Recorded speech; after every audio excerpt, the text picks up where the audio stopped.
दोस्तों मैं हूँ राज पौडेल। दोस्तों आज हम लोग ये चीज़ जानेंगे कि टरबाइन स्टार्टअप प्रोसीजर या type of turbine rolling.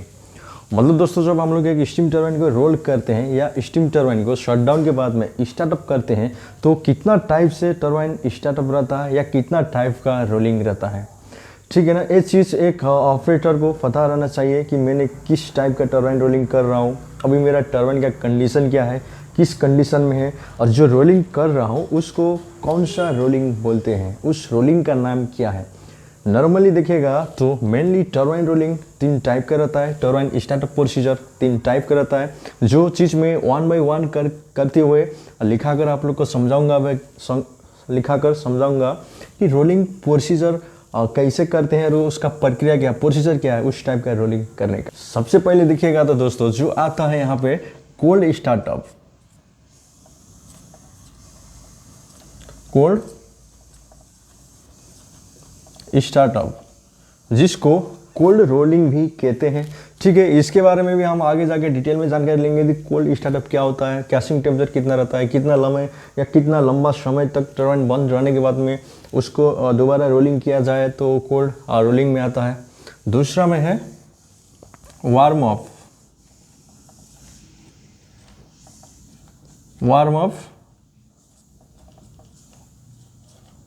Startup जिसको वार्म रोलिंग भी कहते हैं।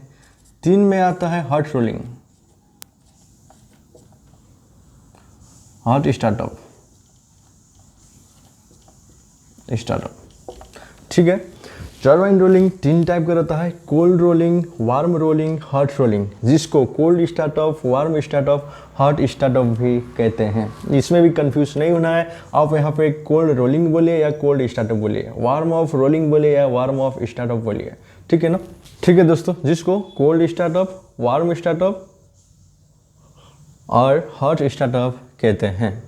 अभी हम लोग बात करेंगे, आज का इस वीडियो में हम लोग बात करेंगे कोल्ड स्टार्टअप के बारे में, क्योंकि दोस्तों अगर आप लोग को ये मेनली 3 रोलिंग में अगर कोल्ड रोलिंग के बारे में अच्छा से जानकारी ले लिए, कोल्ड रोलिंग के बारे में पता कर लिए, तो आप लोग वार्म रोलिंग और हॉट रोलिंग बहुत इजी रूप में कर सकते हैं, उसमें कोई दिक्कत नहीं है।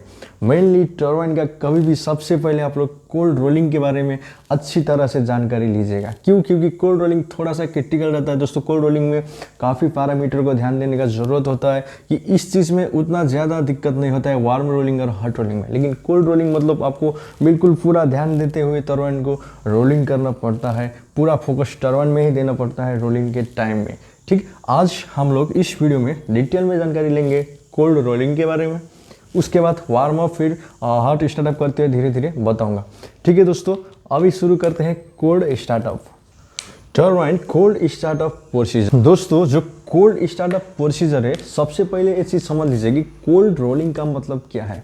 कोल्ड रोलिंग का मतलब होता है टरबाइन लंबे समय से बंद है, शटडाउन कंडीशन में है, उसको दोबारा स्टार्टअप करना है, हमको दोबारा टरबाइन को रोलिंग करना है।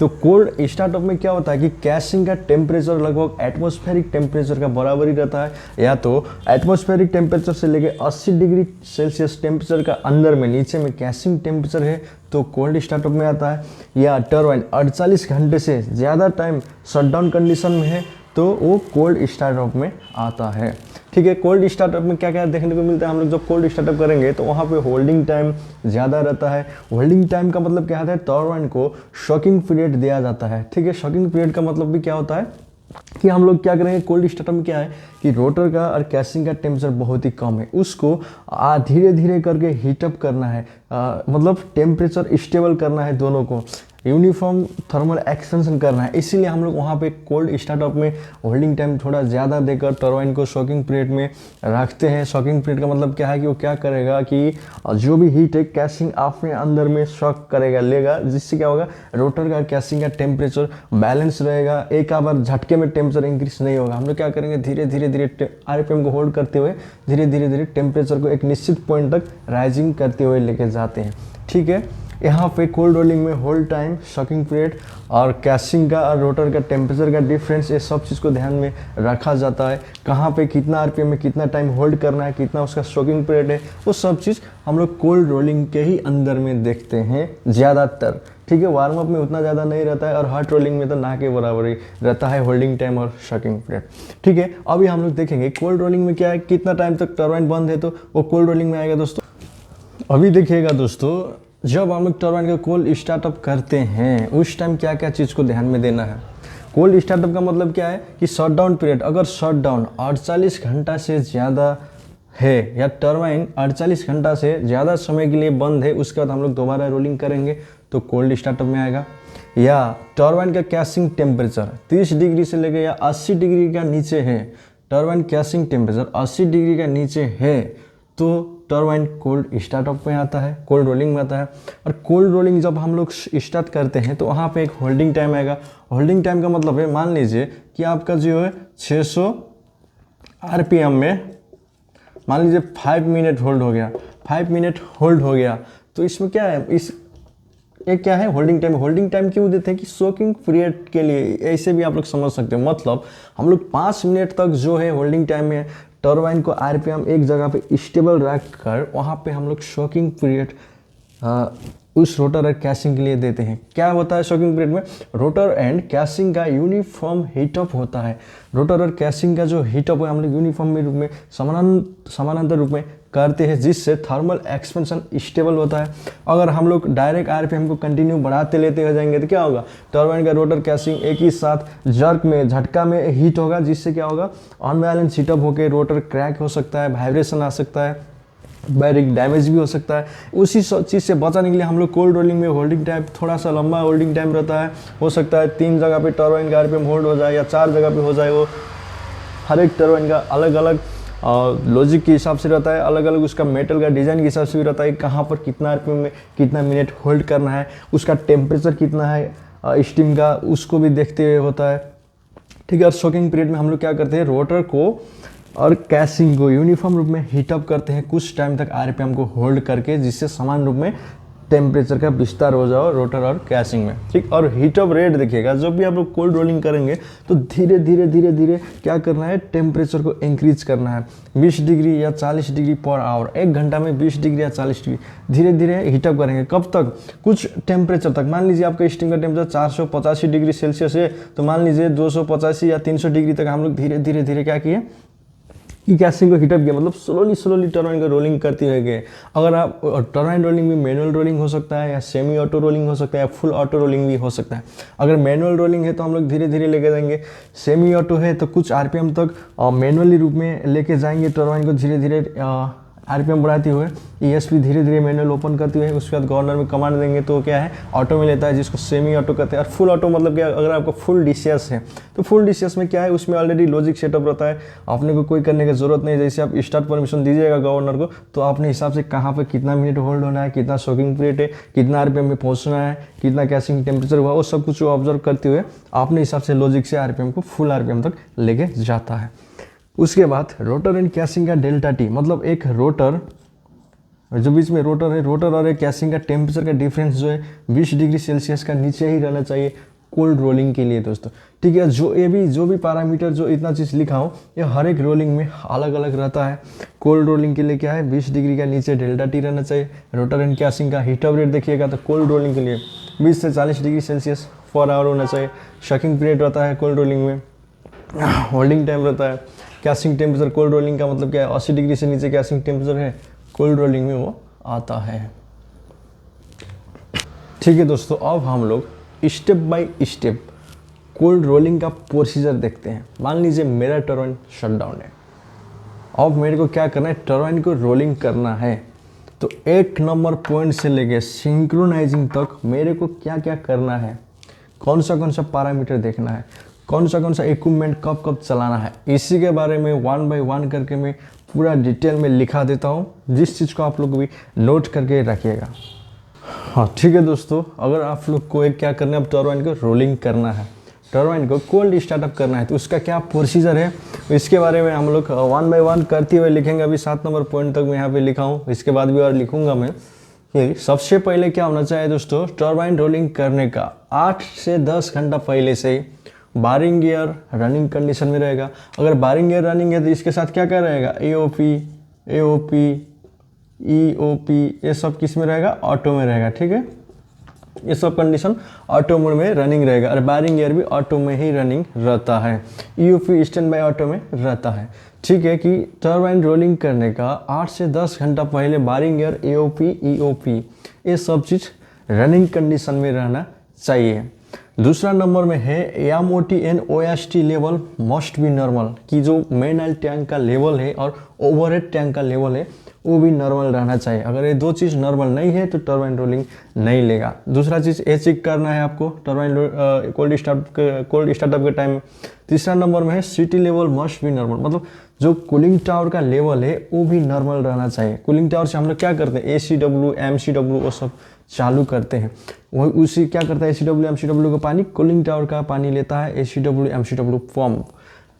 और कूलिंग टावर का लेवल कितना रहना चाहिए, 85% कम से कम भी। और hot oil level must be normal at least 50%, मतलब जो हॉट ऑयल लेवल है कंडेंसर का वो 50% रहना चाहिए। अगर हम लोग का हॉट ऑयल लेवल कम है, ज़्यादा ही कम या 40% से भी कम है, तो हम लोग क्या करेंगे, DM ट्रांसफ़र पंप या इनिशियल फिलिंग पंप स्टार्ट करेंगे और कंडेंसर के पास में एक वाल्व रहता है, उस वाल्व को ओपन करके पंप चालू करके 50% लेवल लेंगे। कहाँ पे, कंडेंसर में हॉट ऑयल का। All drain valve must be open, all drain valve open रहना चाहिए। जहाँ पे आता है ESP का ड्रेन, ESP का ड्रेन है ना, लाइन का ड्रेन, कैसिंग का ड्रेन, थ्रोटल वाल्व, TB मतलब थ्रोटल वाल्व का ड्रेन, वार्म अप वेंट, ये सभी drain vent valve open condition में रहना चाहिए। ठीक। और GBC कंडीशन, अब हम लोग क्या करेंगे, एक्सुलरी पॉइंट जो टरबाइन में ही देख रहे हैं, GBC कंडीशन दिखेगा, क्या है, GBC 1 नंबर और 2 नंबर रहता है। ठीक है। जिस GBC मोटर का आप लोग को चालू करना है, GBC ब्लोअर को चालू करना है, उसको क्या करेंगे, सबसे पहले मैनुअल मोड में लेके रनिंग करेंगे। मान लीजिए 2 गो GBC है तो हमने क्या किया, सबसे पहले 2 नंबर की स्टार्ट करेंगे, उसको मैनुअल करके रन कर देंगे, वो मैनुअल में रनिंग रहेगा। दूसरा वाला अभी मैनुअल में था, उसको क्या करना है, आप स्टैंड बाय में रखना है, उसको ऑटो सेलेक्ट करके ऑटो में रखेंगे। और मान लीजिए मैं यहाँ क्या हूँ, 1 नंबर GBC को स्टैंड बाय में रखा हूँ, 2 नंबर GBC को रनिंग इन मैनुअल मोड, मतलब सबसे पहले 2 नंबर GBC चालू करना है मैनुअल करके। ठीक। उसके बाद 1 नंबर GBC को ऑटो सेलेक्ट करके छोड़ देना है। अगर 2 नंबर GBC ट्रिप हो गया तो 1 नंबर GBC ऑटो में चालू होगा। उसके बाद CP कंडीशन, CP को देखेंगे कि CP 1, 2, ये भी सेम केस। CP 2 नंबर को क्या करेंगे, मैनुअल मोड में लेके रनिंग करके छोड़ देंगे और 1 नंबर को स्टैंड बाय ऑटो में रख देंगे। ठीक है ना। आप लोग इसमें 1 नंबर को रनिंग करके 2 नंबर की स्टैंड बाय भी कर सकते हो, कोई दिक्कत नहीं। ठीक है। और एक क्या था, 7 पॉइंट था, और 8वां पॉइंट देखते हैं दोस्तों। 8 नंबर पॉइंट में है MCW, ACW रनिंग कंडीशन में रखेंगे। जो MCW है दोस्तों, MCW भी 3 रह सकता है ना, 1, 2, 3, 2 MCW चलाएंगे मैनुअल मोड में, 1 को ऑटो में रख देंगे MCW में। ठीक है। जो स्टैंड बाय रहेगा ऑटो में रहेगा, 2 MCW चलेगा जिसका प्रेशर रहेगा 2.5 kg/cm, इसका डिस्चार्ज प्रेशर मेंटेन करेंगे। उसके बाद ACW 2 रहता है दोस्तों, 2 ACW रहता है ना। जो रनिंग रहेगा उसको मैनुअल कर देंगे, जो स्टैंड बाय रहेगा उसको ऑटो कर देंगे, जिसका प्रेशर हम लोग मेंटेन करके रखते हैं लगभग 4.5 kg से लेकर 5 kg के बीच में भी इसका प्रेशर मेंटेन होता है। ठीक है ना, इस चीज़ को भी ध्यान देना है दोस्तों। और उसके बाद wing line charging, open boiler MSSB, then turbine bypass MSSB, after temperature rise open turbine MSSB and close bypass MSSB। हम लोग क्या करेंगे दोस्तों, उसके बाद अगर बॉयलर में प्रेशर, टेम्परेचर सब कुछ हेल्दी हुआ है, सब कुछ नॉर्मल हो चुका है, तो हम लोग लाइन चार्जिंग स्टार्ट करते हैं। उसके लिए क्या दोस्तों, एक बॉयलर ऑपरेटर बॉयलर MSSB से लेके टरबाइन MSSB तक लाइन चार्ज करके रेडी करके देता है। टरबाइन MSSB से लेके ESB तक लाइन चार्जिंग करने का काम एक टरबाइन ऑपरेटर का रहता है। तो उसमें क्या होता है, बॉयलर वाला भी अपना बाईपास MSSB ओपन करेगा, फिर मेन MSSB ओपन करेगा। जब बॉयलर साइड से मेन MSSB ओपन हो चुका है, उसके बाद हम लोग क्या करेंगे, टरबाइन का बाईपास MSSB को ओपन करेंगे। ठीक है। उसके बाद में जब टेम्परेचर इंक्रीज होगा, धीरे धीरे टेम्परेचर राइजिंग करके 250-300 डिग्री तक लेके जाएंगे लाइन का टेम्परेचर। उसके बाद टरबाइन का मेन MSSB को फुल ओपन करेंगे धीरे धीरे, फिर बाईपास MSSB को क्लोज कर देंगे। ठीक। लाइन चार्ज हो गया। लाइन चार्ज होने के बाद पीआरडीएस से या तो एलपी हेडर से या कहीं ना कहीं से एक लाइन आया हुआ रहता है ग्लैंड सीलिंग सिस्टम में, charge the gland ceiling system. Gland ceiling system को चार्ज करेंगे क्योंकि वैक्यूम बनाने से पहले दोस्तों हम लोगों को सीलिंग देना होता है टरबाइन में। अगर सीलिंग नहीं देंगे तो वैक्यूम अच्छा नहीं बनेगा, ठीक है। ग्लैंड सीलिंग को चार्ज करेंगे। जब ग्लैंड सीलिंग चार्ज होगा उसके बाद stabilise vacuum in the condenser use होगा। उसके बाद दोस्तों हम लोग क्या करेंगे कि कंडेंसर में वैक्यूम बनाएंगे, ठीक है। कंडेंसर में वैक्यूम बनाएंगे हगर का यूज करके। स्टार्टिंग टाइम में दोस्तों वैक्यूम बनाने के लिए हगर का यूज करते हैं। हगर से जल्दी वैक्यूम बनता है, ठीक है ना। इसलिए हम लोग इनिशियली में हगर से वैक्यूम बनाते हैं स्टार्टिंग में, और कंडेंसर का वैक्यूम स्टेबल रखते हैं। जब वैक्यूम बना कंडेंसर में उसके बाद हम लोग क्या करेंगे, start ACOP axillary control oil pump रहता है दोस्तों। ये भी 2 रहता है, 1 और 2। 1 को मैनुअल मोड में रनिंग करेंगे, 2 को ऑटो स्टैंड बाई में छोड़ देंगे, ठीक है ना। अगर आप लोग के पास ACOP नहीं है तो वहाँ पे AOP से ही काम हो जाता है। उसके बाद MOP चलेगा, कोई दिक्कत नहीं है। अगर ACOP दिया हुआ है तो क्या करेंगे, वैक्यूम बनने के बाद ACOP पंप को चालू कर देंगे। एक स्टैंड बाई में रहेगा ऑटो मोड में, जो रनिंग रहेगा वो मैनुअल में रन रहेगा। उसके बाद when pressure temperature vacuum hot oil level OHT level are healthy reset manual hand trip. उसके बाद क्या करेंगे दोस्तों, जब टरबाइन का स्टीम का pressure temperature vacuum hot oil level OHT level ये सब कुछ नॉर्मल रहेगा, सब हेल्दी हो जाएगा। उसके बाद फील्ड में जाकर मैनुअल हैंड ट्रिप को रन में सिलेक्ट करके छोड़ देंगे, रिसेट कर देंगे, ठीक है। उसके बाद क्या करेंगे, रिसेट टरबाइन ट्रिप DCS में आएंगे। DCS में आके टरबाइन ट्रिप रिसेट को सिलेक्ट कर देंगे। ऊपर का जो भी अनहेल्दी पैरामीटर था वो सब कुछ हेल्दी हो जाएगा। और 15 नंबर में है दोस्तों, उसके बाद हम लोग क्या करेंगे, रिसेट मास्टर ट्रिप और मेन SOP। अब यहाँ के बाद थोड़ा ध्यान में देने वाला चीज़ है दोस्तों, क्योंकि हम लोग का पूरा पैरामीटर हेल्दी हो चुका है। अब हम लोग टरबाइन को रनिंग कमांड देने के लिए जा रहे हैं, जहाँ पे टरबाइन ट्रिप पेज या गवर्नर पेज या टरबाइन रोलिंग पेज में सब कुछ रहता है। क्या करेंगे, रिसेट मास्टर ट्रिप और मेन SOP, ठीक है। मास्टर ट्रिप रिसेट करेंगे या तो SOP रिसेट लिखा हुआ रहता है, उसमें सेलेक्ट कर देंगे। वहाँ पे क्या होता है, trip oil pressure should become normal. मतलब जब आप लोग SOP को रिसेट कीजिएगा, सोलेनॉइड ऑपरेटेड वाल्व को रिसेट कीजिएगा या मास्टर ट्रिप रिले को नीचे से पुश करके रिसेट कर दीजिएगा, तो उससे क्या होता है कि ट्रिप ऑयल प्रेशर नॉर्मल हो जाता है। Trip oil pressure 2 kg show करेगा। उसके बाद क्या करेंगे, ट्रिप ऑयल प्रेशर नॉर्मल होने के बाद रिसेट LP ट्रिप। जब LP ट्रिप को आप लोग DCS से रिसेट कीजिएगा या फील्ड में जाके उसको खींचिएगा, तो क्या होता है, control oil pressure should become normal. आपका जो कंट्रोल ऑयल का प्रेशर है वो हेल्दी हो जाता है, कंट्रोल ऑयल का प्रेशर आ जाता है। उसके बाद क्या करेंगे, ट्रिप ऑयल प्रेशर भी आया, कंट्रोल ऑयल प्रेशर भी आया, तो क्या करेंगे, रिसेट ESP। जब आप लोग ESP को रिसेट कीजिएगा, सेलेक्ट कीजिएगा रिसेट को, तो आफ्टर रिसेट होने के बाद ESP विल फुल्ली ओपन। जो ESP फुल ओपन होगा, आपका थ्रोटल वाल्व फुल क्लोज होगा, ठीक है। उसके बाद देखिएगा 18 नंबर में सेलेक्ट स्टार्ट परमिशन। उसके बाद क्या करेंगे, हमारा ESP फुल ओपन हुआ तो स्टार्ट परमिशन को सिलेक्ट करेंगे। स्टार्ट परमिशन कब सिलेक्ट होता है, कब हेल्दी होता है, जब आप लोग का ensure AOP ACOP EOP GVC steam pressure temperature vacuum hot oil level ये सब कुछ नॉर्मल है। नॉर्मल कंडीशन में AOP रनिंग है, ACOP रनिंग है, EOP ऑटो में है, GVC एक ऑटो में है, एक स्टैंड बाई में है, स्टीम प्रेशर सही है, टेम्परेचर भी सही है, वैक्यूम एकदम स्टेबल है और हॉट ऑयल लेवल भी मेरा नॉर्मल है, तो तब क्या होगा, स्टार्ट परमिसिव हेल्दी हो जाएगा। ये सिलेक्ट करेंगे तो क्या होगा, सिलेक्ट ए परमिशन देगा, स्टार्ट परमिशन देगा। उसके बाद क्या करेंगे, रिसेट गवर्नर, ठीक है। उसके बाद क्या कर देंगे, गवर्नर को रिसेट कर देंगे। जो भी बचा खुचा अलार्म है तो रिसेट हो जाएगा गवर्नर का। उसके बाद गिव गवर्नर रन या टरबाइन रन कमांड। उसके बाद हम लोग क्या करेंगे कि अब मेरा सब पैरामीटर हेल्दी हो गया है। जब मेरा स्टार्ट परमिसिव हेल्दी हो गया है, स्टार्ट परमिसिव ओके है, ग्रीन सिग्नल है, तो क्या करेंगे फिर उसके बाद रिसेट गवर्नर करके गवर्नर को रन कमांड देंगे या टर्बाइन रन कमांड देंगे, तो टर्बाइन का RPM अब इंक्रीज होना चालू होता है। हम लोग को देखना है कुछ RPM पहुंचने के बाद बारिंग गियर बंद होना चाहिए, 200 या 280 300 ऐसे RPM पहुंचने के बाद क्या होना चाहिए, बारिंग गियर स्टॉप होना चाहिए ऑटो में। उसका धीरे धीरे RPM इंक्रीज होते हुए ही जाएगा, ठीक है। हम लोग क्या करेंगे उसके बाद कंटिन्यूसली मॉनिटर ऑल पैरामीटर, सभी पैरामीटर को देखेंगे, स्टीम का प्रेशर, टेम्परेचर, वाइब्रेशन, बेरिंग का टेम्परेचर, ऑयल का प्रेशर, ये सब कुछ देखते हुए हम लोग टरबाइन रन करेंगे। When turbine reaches full RPM cut off ceiling system, जब टरबाइन का RPM फुल RPM में पहुंचेगा तो हम लोग क्या करेंगे, सीलिंग सिस्टम को कट ऑफ कर देंगे, क्योंकि टरबाइन फुल आरपीएम पहुंचने के बाद वहाँ पे सेल्फ सीलिंग होता है, टरबाइन खुद अपना सीलिंग बना लेता है, कोई भी बाहर से सीलिंग के लिए स्टीम देने की ज़रूरत नहीं है। उसके बाद क्या करेंगे, जब टरबाइन फुल आरपीएम पहुंचने के बाद सिंक्रोनाइज होगा, after turn synchronisation close all drain.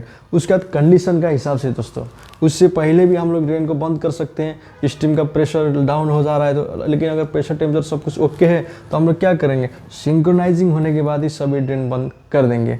ठीक है, पहले ही बंद करेंगे ड्रेन तो क्या होगा, बॉयलर का स्टार्टअप वेंट ज़्यादा ओपन होगा, उधर ड्रम लेवल फ्लक्चुएशन होगा, सब दिक्कत होगा। इसी सब चीज़ से बचने के लिए हम लोग क्या करते हैं, टरबाइन में सिंक हो के लोड आने के बाद ही ड्रेन बंद कर देते हैं, तो प्लांट एक स्टेबल चलता है। उम्मीद करता हूं दोस्तों आप लोग को ये चीज़ समझ में आया होगा, कोल्ड रोलिंग प्रोसीजर, जो कि मैं 23 पॉइंट लिखा दिया हूँ, 1 नंबर पॉइंट से लेकर 23 नंबर पॉइंट तक आप लोग नोट कीजिएगा तो ज़रूर समझ में आएगा। जो ये रोलिंग प्रोसीजर था दोस्तों, त्रिवेणी टरबाइन के लिए काफ़ी मिलता है। अगर आप लोग एक त्रिवेणी टरबाइन चला रहे हैं तो यही सेम प्रोसीजर रहता है रोलिंग करने का त्रिवेणी में। सीमेंट्स के लिए मैं ऑलरेडी वीडियो बना के अपलोड कर चुका हूँ। अब हम लोग नेक्स्ट वीडियो में मिलेंगे, वार्म रोलिंग ना, वार्म स्टार्टअप और हॉट स्टार्टअप क्या होता है, वो कैसे किया जाता है, उसी के बारे में हम लोग जानकारी लेते हैं। मेनली आप लोग कोल्ड रोलिंग के बारे में जानकार हो गए हो और जानकारी ले लिए हो तो वो दोनों warm of rolling, warm rolling या हॉट रोलिंग, उसमें कोई भी दिक्कत नहीं होगा। ठीक है दोस्तों, मिलेंगे फिर नेक्स्ट वीडियो में।